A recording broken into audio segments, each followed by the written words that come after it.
Have a look at RStudio and the normal distribution. So we've already got a recording all about using the stats package to do normal and inverse normal problems.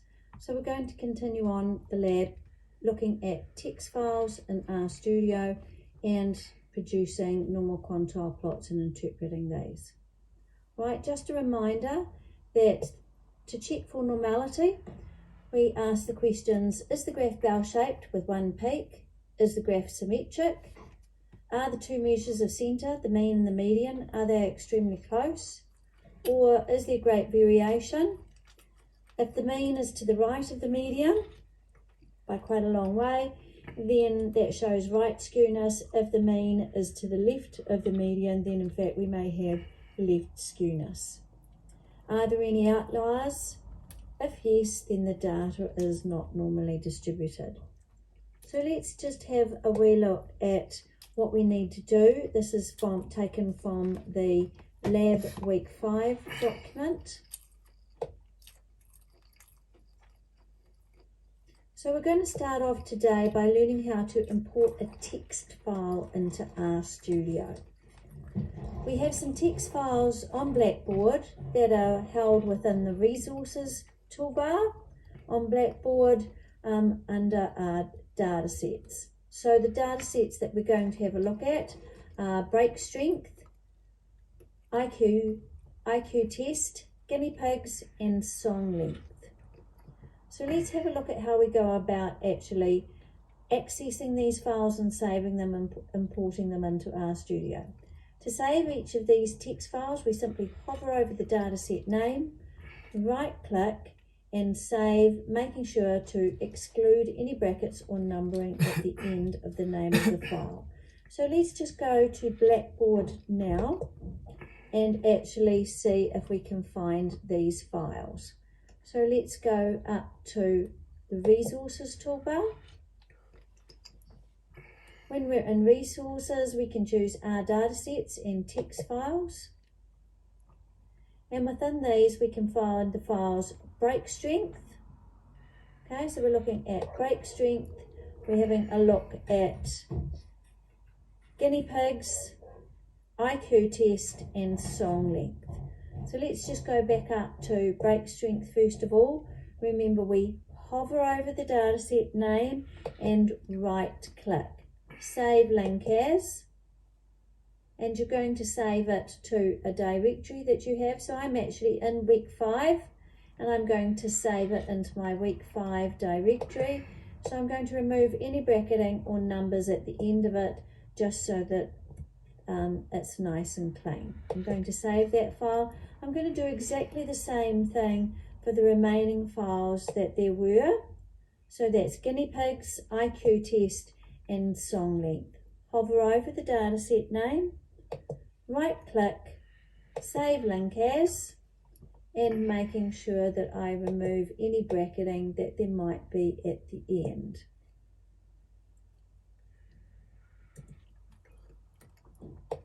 Alright, so I've saved 2 files now. I'm going to save the third one, hover over the dataset name and right click, save link as, and I'm going to be saving that into my week 5 folder that I've got set up on my OneDrive. So I've got this set up on my OneDrive.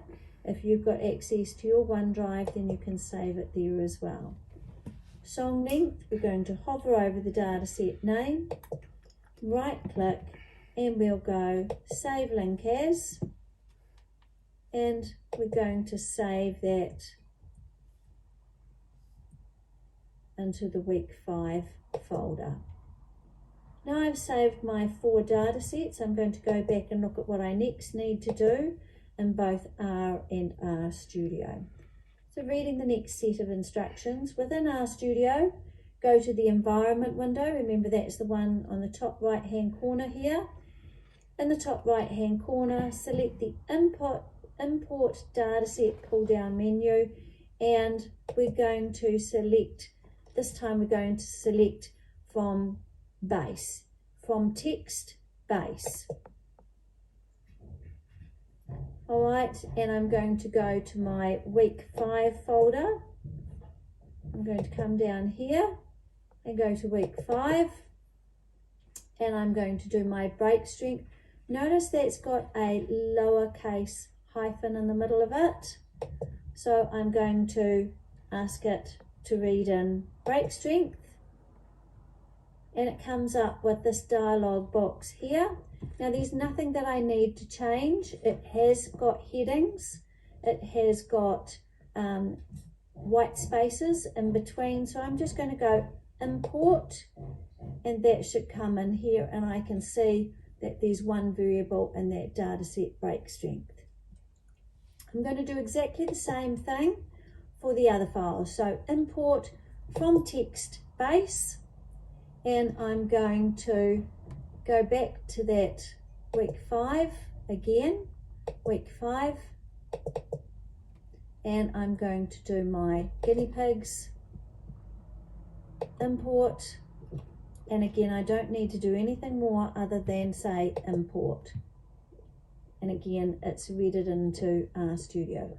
I'll go and get the third data set, import data set from text base, and I'm going to go and find the file that I need in my right directory under semester 2 2020, and I'm going to select song length this time,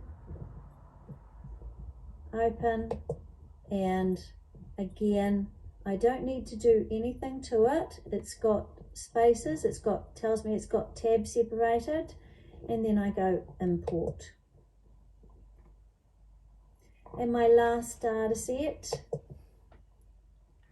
from text base, and we'll go and get that data set again in 2020. Okay, and week 5, and we're going to choose, where is it? IQ test. There it is. I'm going to go open, and again it's just got a single variable in it, and I'm going to go import. Let's have a look back at our instructions and see what else we need to do. All right, so having a look here, we're now down to item 5. We've imported all of our data sets, so we can go straight into here. Using normal quantile plots to assess normality.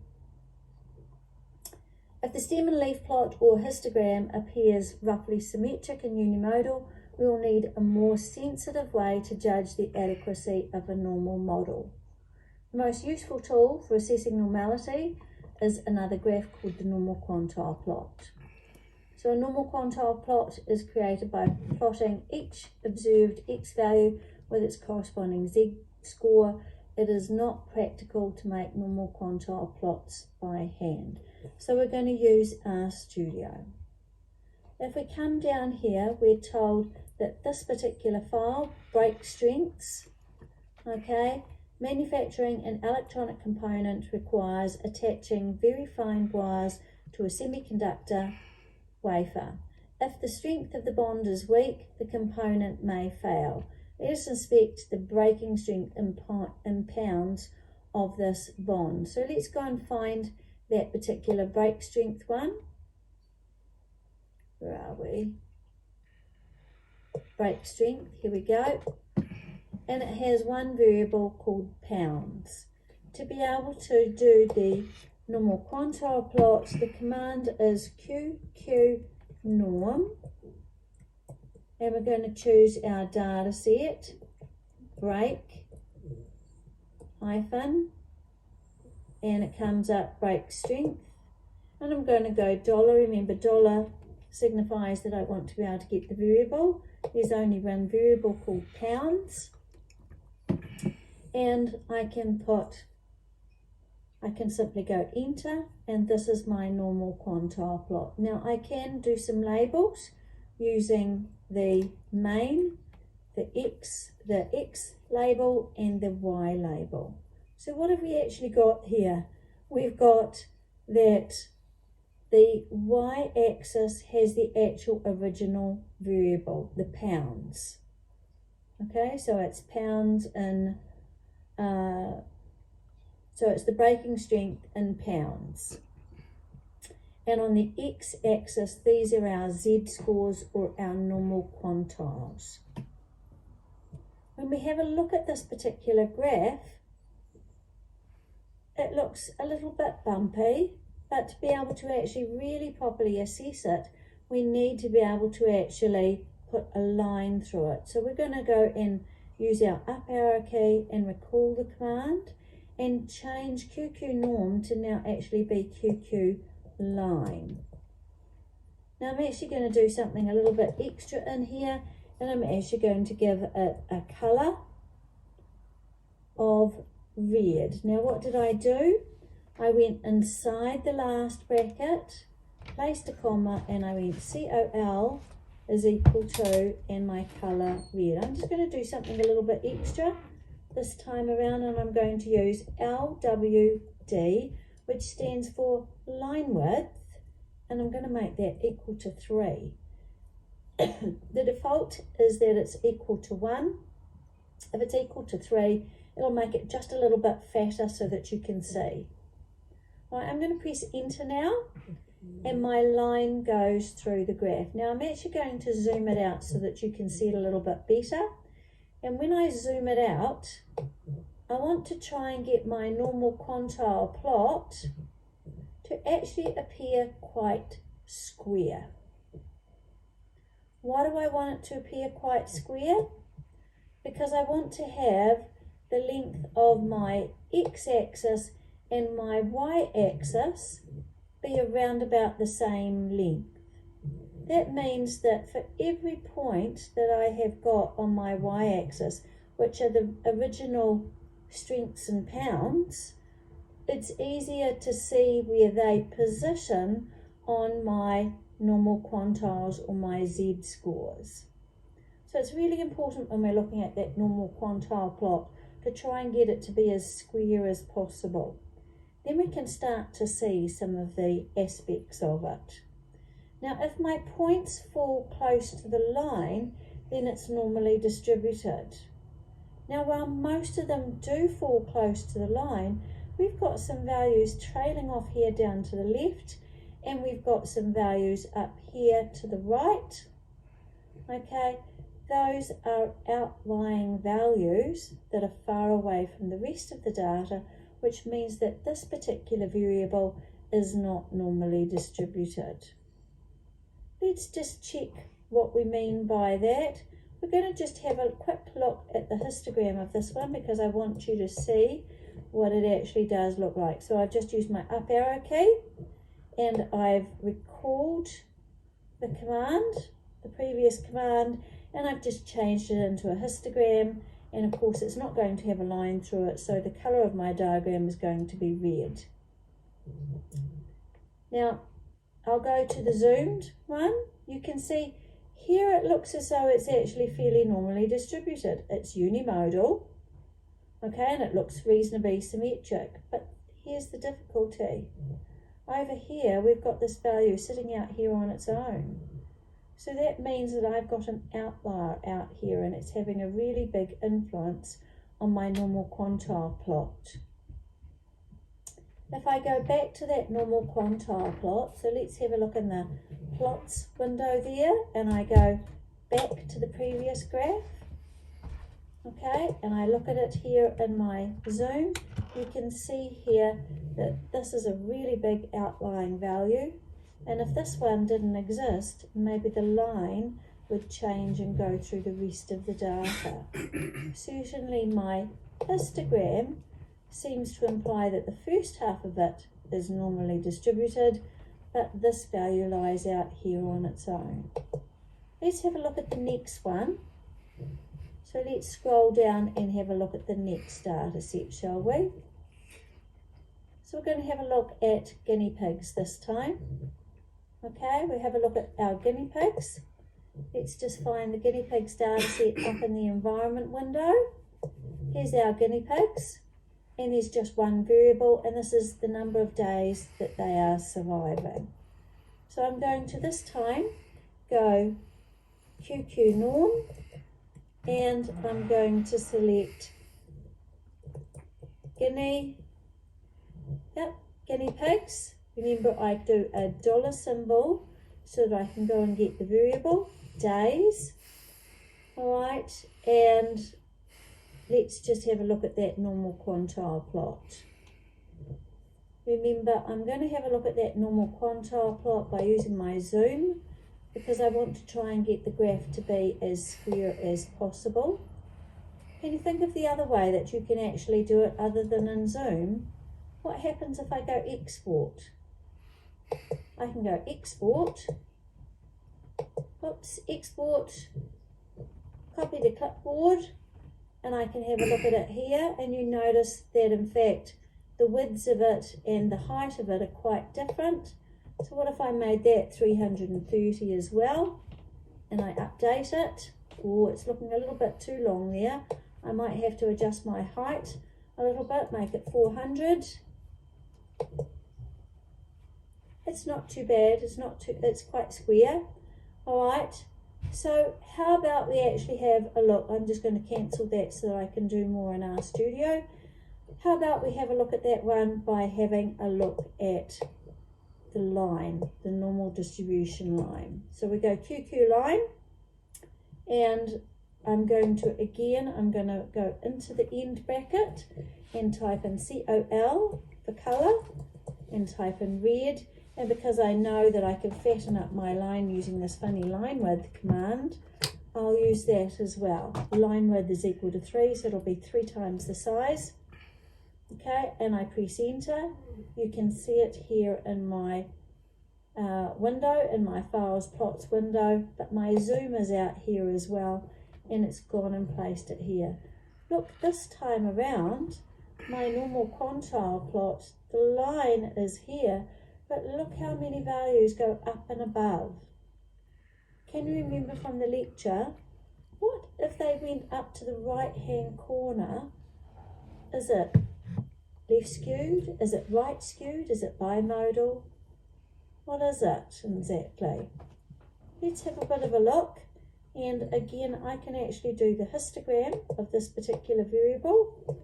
Okay, so I'm just recalling my command and typing hist at the beginning of it for the histogram.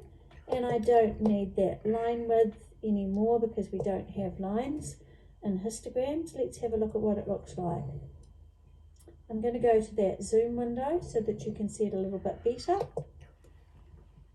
It is very clear that my distribution is unimodal and skewed to the right.